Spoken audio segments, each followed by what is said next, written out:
Menyambut kompetisi Liga 2 musim 2024-2025 yang akan bergulir pada September mendatang, manajemen Sriwijaya FC memastikan bahwa pembentukan tim hampir rampung.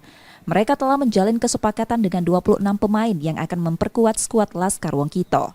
Selain itu, manajemen Sriwijaya FC juga tengah dalam tahap negosiasi dengan 2 pemain asing asal Uganda dan Liberia. Memang ada 2 pemain asing yang masih dalam taraf negosiasi.